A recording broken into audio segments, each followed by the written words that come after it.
네, 그러면 이번에는 엄마들이 제일 궁금해하는 거예요. 중간고사 끝나면. 이거는 잘 대답을 해주셔야 돼요. 네. 두 분 다. 중간고사 성적이 어느 정도면 어느 대학에 들어갈 수 있을까? 뭐 1등이면 뭐 서울대 스카이 갈 수 있겠지만 사실 그 애매한 성적대들 있잖아요. 아, 요 정도쯤이면 그리고 왜 분당 지역만 해도 반에서 몇 등까지는 인서울이 가능해 라는 이렇게 도는 이야기들이 있거든요. 사실은 도는 이야기가 제일 무서워요. 저는 사실 뭐냐면은 질문이 좀 명확하고 질문이 어떠냐에 따라서 답변이 상당히 좀 달라질 수 있다라고 생각하는데 똑같은 내용도 네. 지금 이거는 사실 어디까지 갈 수 있나요? 라기보다는 1학년 때 망치면 어디까지 못 가나요? 아, 못 가나요? 뒤집어서? 그러니까 1학년 때 이 등급 이하가 나오면은 이제 여기는 포기해야 된다. 그러니까 3등급 이하 나왔다. 이제 한 4등급 나왔다. 그러면 의대는 접으시라. 라고 제가 말씀을 드리거든요. 그래서 하나씩 빼야 그렇죠. 된다는 이게 자사가 얘기시구나. 아니라 일반고인데 뭐 1학년 때 뭐 4등급이 나왔다. 그래버리면은 사실 뭐 이 학생이 그때 잠시 실수해가지고 그때 4등급 나오고 나머지 다 일찍을 수도 있기는 해요. 근데 이게 확률상 그렇게 높지는 않다는 거죠. 그렇다 보니까 1학년 때 이제 1학기 중간고사 사실 아까 말씀드린 것처럼 내신 자체의 비중은 상당히 낮습니다. 그렇게 높지가 않아요. 근데 분명히 이 학생이 4등급이 나온 데는 이유가 있을 거란 말이에요. 그 이유에 대해서 한번 판단을 해볼 필요가 있고, 그래서 일단 상위대학 뭐 합격이 가능하냐? 사실 4등급 나와도 나중에 뭐 3등급, 2등급 올라가가지고 좋은 대학 갈 수 있어요. 그리고 오히려 내신에 안 나왔을수록 이제 비교과에 열을 올려야 되는 거죠. 책을 열심히 읽고. 그 다음에 선생님 말씀 열심히 들으면서 뭐 활동보고서라든지 수행이라든지 이런 부분에 대한 퀄리티를 확 올림으로써 학생부 종합에서 일발 역전의 기회를 갖다가 노릴 필요가 오히려 더 있다. 저는 그렇게 생각을 하거든요. 근데 이제 기본적으로 이제 1학년 1학기 때 이제 한 4등급 이하다. 그렇게 되면은 일단 의대는 접으셔야 된다. 그런 부분이 있고 사실 이제 3등급 너무 피해 정도 가시는데 네? 너무 피해 가시는 거 아니에요? 4등급이면 네. 당연히 의대는 접죠. 의대는 안 되죠. 의대는 당연히 접지. 정시로 가는 방법도 있지 않을까요? 아니 쉽지 않아. 나 그럴 수도 있기는 한데 네. 이게 극단적인 학교 뭐 진짜 자사고 중에서 정말 내신 경쟁이 정말 빡센 학교다. 그러면 가능할지 모르겠지만 일반고는 4등급인데 1학년 중간고사 끝나자마자 정시 올인을 탄다라고 하면 가능성이 전혀 없다라고도 볼 수 있지 않을까요? 아니요 없어요. 이렇게 얘기를 하면 제가 너무 웅매를 정색하시고 얘기를 웅매는 해서 맞는데 그게 왜 그랬냐면 아까 얘기하신 것처럼 4등급인데 특별한 이유가 있어. 그럼 가능하겠죠. 근데 그게 그렇죠. 아니라 그냥 4등급이었다라고 하면 사실은 이게 내신 성적이 좋지 않은데 수능이 엄청나게 잘 나올 확률은 높지 않거든요. 그래서 제가 말씀드린 거예요. 그러니까 지금 뭐냐면은 학부모님들 중에서도 저희한테 이제 컨설팅을 의뢰를 하고 싶은데 지금 보류하고 계신 분들이 있어요.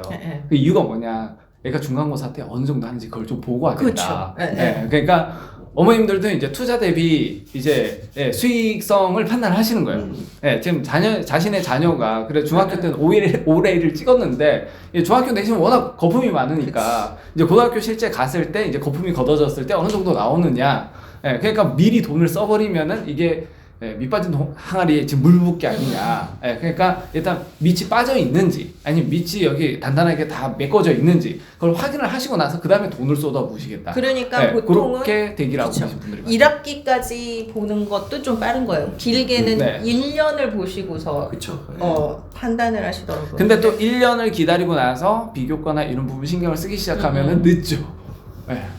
그러니까 4등급이면 일단 의대는 접어라. 일단 당연히 접어야 되고 그다음에? 3등급, 2.5등급까지도 사실 매우 위험한 수준.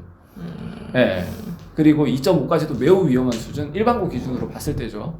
그 다음에 1점대 후반 나왔을 때는 역전은 가능하나 상당히 어려운 수준. 뭐 의대 같은 경우에 일반고는 뭐 1점대 극초반 요 정도 돼야 되는 게 그게 정설이니까 뭐 자사 같은 경우에는 1.8에서 뭐 한 2.5, 2점대 후반까지도 일단은 볼 수는 있으니까 한번 노려보되 어쨌든 간에 기본적으로 이제 일반고를 기준으로 본다라고 하면은 4등급이면 일단 의대는 가면 안 되죠.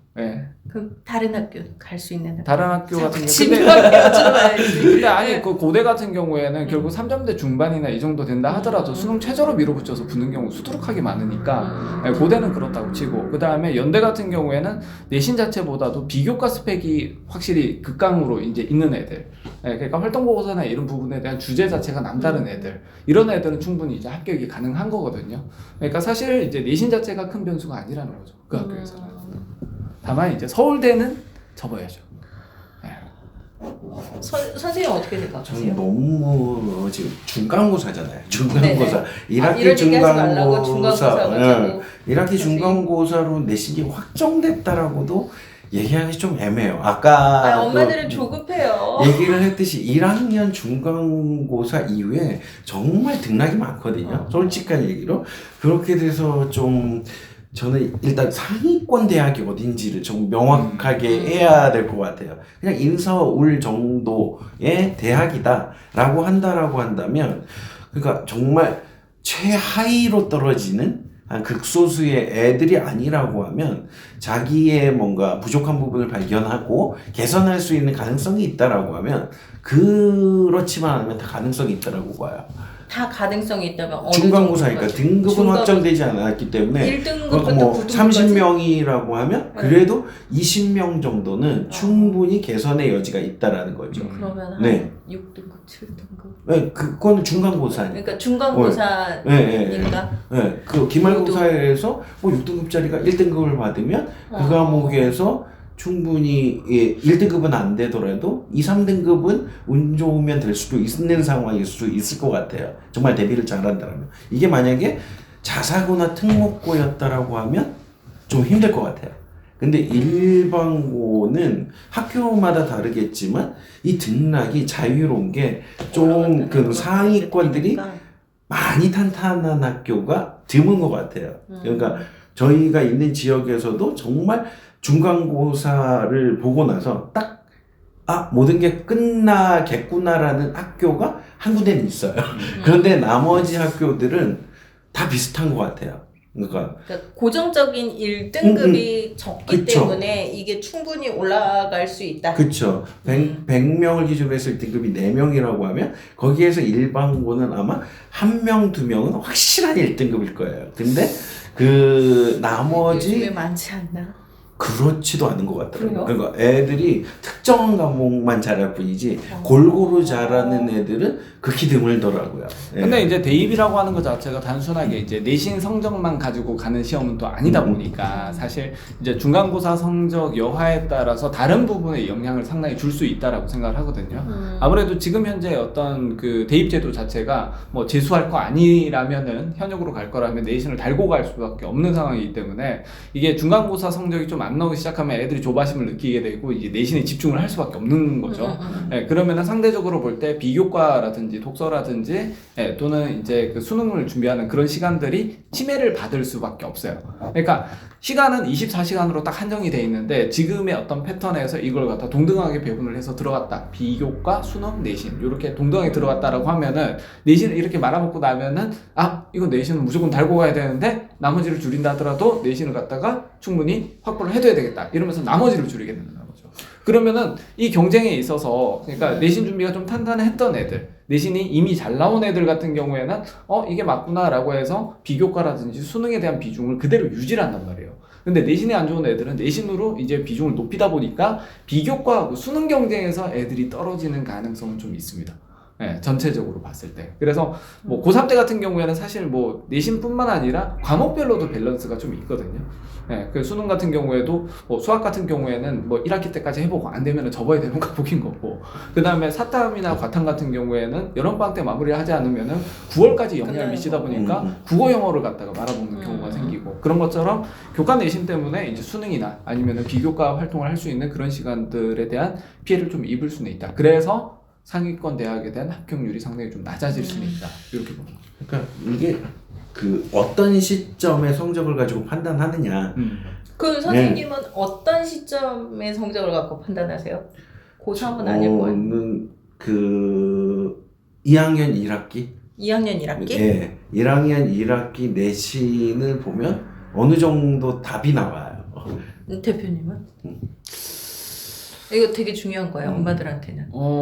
저 같은 경우에는 사실 굳이 판단할 필요가 있을까라는 생각도 들고, 그 다음에 2학년 1학기라 하더라도 거기에 포함된 과목들이 너무 많아요. 네, 포함된 과목들이 너무 많고 이게 다양하기 때문에 저는 그 시기를 갖다 정확하게 딱 잡아서 이야기하는 것 자체가 의미가 없다라고 생각해요.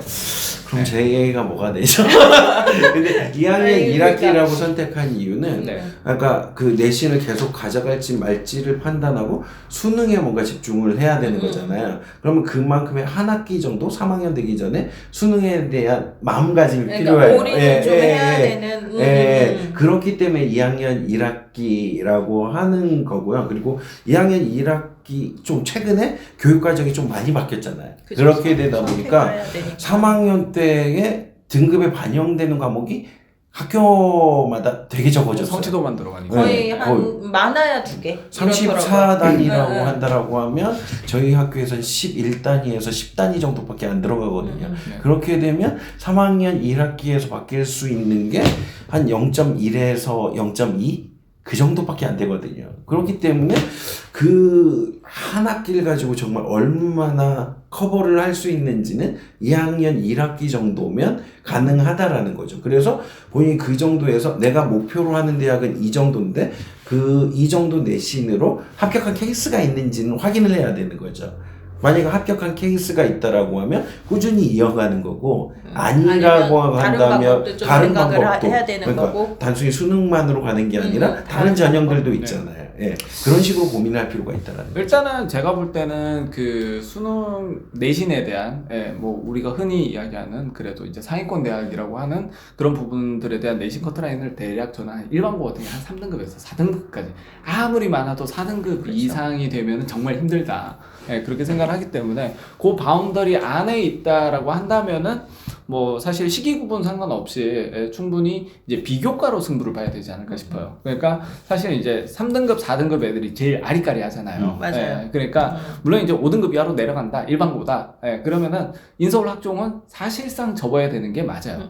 비교과가 진짜 최강의 그런 어떤 스펙을 자랑하는 애가 아니라면 비교과 뭐 학종 이런 쪽은 접어야 되는 게 맞고 교과는 당연히 안 되는 거고. 그러면은 이제 논술의 길로 이제 들어가야 되는 거고. 논술의 길로. 논술의 길로 수능과 들어가야 되는 논술은 거고. 같이 가는 거니까. 그렇죠. 네. 그렇게 하고 이제 그 학생들이 이제 어떤 내신이나 이제 수능이나 그 다음에 비교과나 이런 부분들을 이제 준비를 할 때 이제 상위권 대학이라고 하는 부분에 있어서의 비교과 퀄리티를 맞춰줘야 될 필요가 있다는 거죠. 그러니까 사실 경희대하고 연대하고의 어떤 비교과 수준은 상당히 좀 다르거든요. 경희대 같은 경우에는 조금 그래도 학교에서 정해놓은 거 꾸준하게 따라오면은 그래 너 잘했다라고 해줄게 요 정도라고 한다면은 연대 같은 경우 학교에서 한 거만 해가지고 되겠어? 이거는 더 해야 되지 않아? 이런 느낌이란 말이에요. 그렇기 때문에 거기에 맞춰서 이제 비교과 레벨이 어느 정도 되느냐에 따라서 이게 학교가 왔다 갔다 이렇게 될 수 있거든요. 그러니까 저는 결론적으로 봤을 때 중간고사 성적 자체에 대한 어떤 유불리 내지는 어떤 시기에 대한 내용이 중요하냐 사실 항상 중요하죠. 중요하지만 실제로 이제 학교의 풀이 달라지는 부분은 이제 거기에 비교과나 그런 어떤 본인의 활동에서 많이 갈라진다. 특히 이제 2등급에서 3등급 사이 얘네들은 그 퀄리티에 따라서 천당과 지옥을 오고 갈 거다라고 지금 전 대표님 말 들으면서 오늘 유달리 좀 마케팅에 신경 쓰는 것 같아요. 그런 느낌을 받아서 좀 충격을 받았던 건 3, 4등급에서 지금 인서울이라고 하는 대학을 어디로 생각하고 얘기를 하시는 거지? 이게 부모님들을 현혹하는 말일 수도 있을 것 같아요. 제가 오늘 저기 창업센터에 가서 그 사업계획서 발표 PPT를 하고 왔어요. 5천만 원짜리가 걸려있는 PPT를 하고 와가지고 제가 있는 거라도 이제 없는 거라도 있게 만들어가지고 이제 저희가 사업을 잘 하고 있습니다. 이렇게 말씀을 드려야 되는 상황이라 그게 좀 계속되지 않았나 그러면 싶습니다. 결국은 제가 봤을 땐 중간고사 성적이 어느 정도면 이제 상위대학 합격이 가능하느냐라는 거는 일단은 시기상조다. 첫 번째 시험을 질문이 좀 모호한 측면이 없잖아 있다라고 하는 거죠. 질문이 좀 그렇긴 하지만 결국은 이제 학생들이나 어머님들이 생각을 하실 때 중간고사 성적으로 결정을 낸다기보단 어쨌든 본인이 요 뒷질문에서 이제 얘기하는 것 선생님이랑 그 우리 대표님이 말씀해 주시는 걸 좀 더 잘 맞춰서 보완을 해야 된다. 그러면 충분히 원하는 대학에 진학을 할 수 있다. 이렇게 얘기를 해야 될 것 같아요. 그러면 마지막 질문인데요. 이 질문은 중간고사 이제 결과가 나왔어요. 이제 처음으로 자신의 적나라한 이제 성적 등수가 나오는 성적표를 받는단 말이에요. 그러면 여기에서 어떤 거를 좀 확인을 해야 될까? 등수로만 너무 충격을 받아서 꾸겨가지고 틱 던지지 말고 이거는 꼭 확인을 해라. 그래야 성공한다. 네, 그런 얘기를 좀 해주시면 좋을 것 같아요. 일단 저는 예, 무엇을 확인해야 될까라기보다는 왜가 중요하다. 그러니까 분명히 이제 뭐 4등급이 나왔다 하더라도 그 시험장 분위기에 적응을 못했다든지 아니면 고등학교 넘어와서 진짜 순간의 판단의 미스로 뭔가를 잘못했다든지 이런 부분이 있을 수 있거든요. 그러니까 내가 왜 4등급이 나왔을까? 4등급이 나왔으면은 그런 부분에 대한 진단이 좀 필요하지 않을까? 그리고 이게 이제 단기간에 해결될 수 있는 부분이라고 한다면 단기간에 해결을 하고 다시 내신을 회복시켜서 이제 정상 궤도로 올릴 필요가 있는 부분이고, 근데 이제 내신을 준비하다 보면 이게 성격상 내신이 안 되는 애들이 있어요. 꼼꼼하지 못하는. 꼼꼼하지 못한 것도 있고 본인의 호기심이 너무 강한 거죠. 선생님이 막 설명하고 계시면은 뭐에 하나 딱 꽂히는 거예요. 이거 그 수능 국어 할 때도 그런 애들이 있어요. 제시문을 읽다가 잘 읽다가 뭐가 하나가 딱 꽂힌 거예요. 이게 뭐지? 이렇게 해서 멍 때리면서 생각하다 보면 시간 다 지나가 있고. 그런 경우 있거든요. 그러니까 시험 칠 때야 뭐 그렇게 한다고 치더라도 실제 이제 수업을 할 때는 이게 계속 연속이 되잖아요. 근데 이게 한 번씩 그런 게 와버리면, 몰입하는 게 와버리면은 이 구멍이 좀 심하거든요. 연속되면 이게 되게 커져요. 그러면은 이거 전체를 갖다 두고 봤을 때 이걸 진짜 토시 하나 빼놓지 않고 꼼꼼하게 하나하나 지켜보면서 선생님을 스토킹 하듯이 그렇게 보는 학생들하고 띄엄띄엄 보는 학생들하고는 성적이 좀 다를 수밖에 없다. 그래서 그런 이유 때문에, 그러니까 본인이 공부를 안 한 것도 아니고 그 다음에 본인이 머리가 나쁜 것도 아니고 그럼에도 불구하고 내신이 안 맞는 경우가 분명히 있을 수 있다는 거죠. 그러면은 이 학생 같은 경우에는 이제 다른 해법을 추구를 해야 되죠. 수능하고 비교과로 승부를 본다 라든지, 내신은 기본적인 어떤 내용들만 마크를 하고 나머지는 비교과 수능으로 승부를 본다, 또는 이제 애당초 내신은 접고 아예 수능으로 간다. 근데 그건 절대 좋은 방법은 아닌 것 같아요. 현역들 같은 경우에는. 근데 이게 일시적인 상황이다. 뭐 그렇다고 한다면은 충분히 본인이 이제 그 심기일전해서 권토중리하는 마음으로 다시 재시도를 해서 그걸 정상 궤도 위에 올리면 되는 부분이죠. 그러니까 실제로 뭐 몇 점이 나왔냐 이런 부분보다는 그렇죠. 이게 왜 나왔냐, 왜 원인을 분석을 하라는 얘기죠. 중요하다는 거죠. 선생님은 이 부분에선 저희 학교를 깨알 자랑하게 될 것 같은데, 네. 저희는 자랑 타임. 내신 끝나고 나면 저희가 그 뭐 예상 등급과 그리고 앞으로 받아야 될 등급, 그리고 몇 등급까지 가능한지를 체크하고 할 수 있는 프로그램을 만들어서 학년에 다 뿌려요. 그러고 나서 담임 선생님이 그거를 활용할 수 있는 교육을 하고 애들하고 상담을 진행할 수 있게 하거든요. 거기에서 제일 먼저 중요한 게 중간고사가 끝나고 해야 될 게 과연 어떤 전략으로 시험을 봤는지. 그러니까 예를 들면 100점을 맞기 위한 공부하고 80점을 맞기 위한 공부는 범위나 아니면 깊이나 이런 것들이 다 다를 수 있거든요. 제가 이제 항상 얘기하는 게 만점 전략과 총점 전략은 그렇죠. 그렇기 때문에 그런 전략을 기말고사 때 쓰기 위해서 어떤 과목은 100점 전략이 필요할 거고 어떤 과목은 80점 전략이 필요할 거죠. 그렇게 되면 100점 맞기 위한 과목에는 시간을 더 할애할 수 있는 거고 80점 맞기 위한 데선 시간을 조금 줄일 수도 있는 거잖아요. 그런 것들이 나와야 되고, 그런 것들을 하기 위해서 좀 뭔가 내가 지난번에 잔실수라고 대부분 많이 하잖아요. 근데 애들은 그쵸. 그런 것들이 대부분 나타나는 게 욕심 때문이거든요. 그렇죠. 그러니까 그런 것들을 줄일 수 있는 것들도 있고, 그리고 또 선생님 한 번 경험했기 때문에 어떤 부분을 보강해야 되는지도 애들이 알아요. 그러니까 그런 부분들을 찾아내고, 그리고 내가 정말 모든 과목을 똑같은 시간을 투자하는 게 균형이 아니거든요. 그래서 내가 부족한 과목에 조금 더 투자하고 그런 것들을 알아내는 게 가장 중요하다라는 거죠. 그래서 저희 학교는 그런 프로그램을 운영하고 있어요. 그러니까 밑 빠진 것만 채운다 하더라도 충분히 좋은 이제 결과가 나온다는 거죠, 사실. 그러니까 결국은 중간고사 결과에서 확인해야 될 건 내가 왜 이 성적을 받았는지, 그리고 이 성적을 받는 데서 문제점은 무엇이었는지를 찾아야 된다는 얘기신 거네요. 그게 선생님의 도움을 받으면 더 좋은 거고, 대표님은 학원의 도움을 받으면 더 좋은 거고. 학교에서 대비가 될까요? 안 될 것 같은데. 저희는 돼요. 된다고 하시는데요? 모든 학교가 다 되는 건 아니에요. 근데 그런 도움을 받지 않고도 할 수 있는 게, 애들이 최근에 상담하면서 좀 충격을 받은 게 그냥 실수를 해서 그 시험지를 보기 싫대요.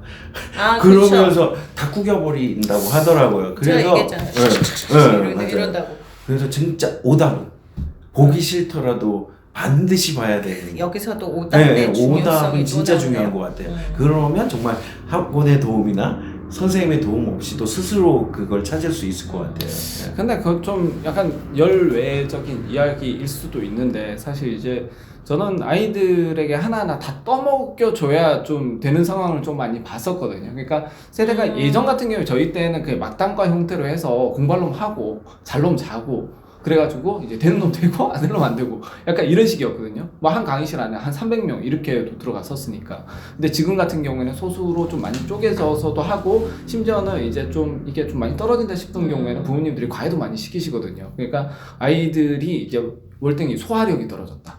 네, 저희는 진짜 강철을 갖다 집어넣어도 알아서 소화할 수 있는 애들 소화를 했는데 소한 놈만 살아남아 이거였지.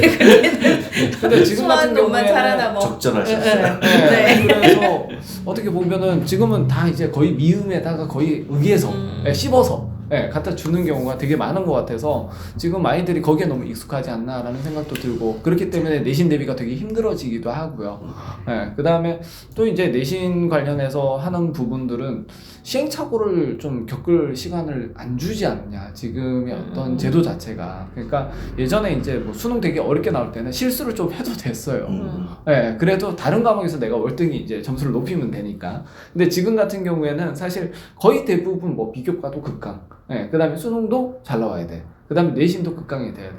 그래야지 본인이 원하는 데를 갈 수가 있단 말이에요. 그러니까 이런 점에 있어서 아이들이 좀 시행착오를 하고 고민을 하면서 본인이 뭐가 모자란지를 갖다 좀 판단을 할 시간을 지금 제도적으로 좀 많이 빼앗고 있는 게 아닌가라는 생각이 좀 들어요. 그거는 사실. 되게 속상한 얘기긴 한데 네. 어쨌든 오늘은 중간고사에 대해서 네. 이제 엄마들과 학생들이 제일 불안해하고 궁금해할 네. 점을 우리 사교육과 공교육을 대변해 주시는 두 분한테 들어봤고요. 결론은 이런 것 같아요. 이제 한 열흘 남았죠. 중간고사까지. 중간고사의 결과에 너무 연연해하지 말아라. 중요한 건 내가 왜 그 성적이 나왔는지 이후가 더 중요하다. 그래서 그 이후에서 어떤 전략을 세우느냐에 따라서 내가 어떤 부분을 보완하느냐에 따라서 원하는 대학에 가고 못 가고가 결정이 된다. 정리가 너무 깔끔하신데요. 이렇게 정리하면 될 것 같아요. 그죠? 네. 모두 다 희망을 가지고 남은 기간 열심히 하시길 바랍니다. 가만히 계시면 네. 여기까지 하시죠. 네. 갑자기 가만히 계시니까 뻘쭘하잖아요. 고생 많으셨습니다.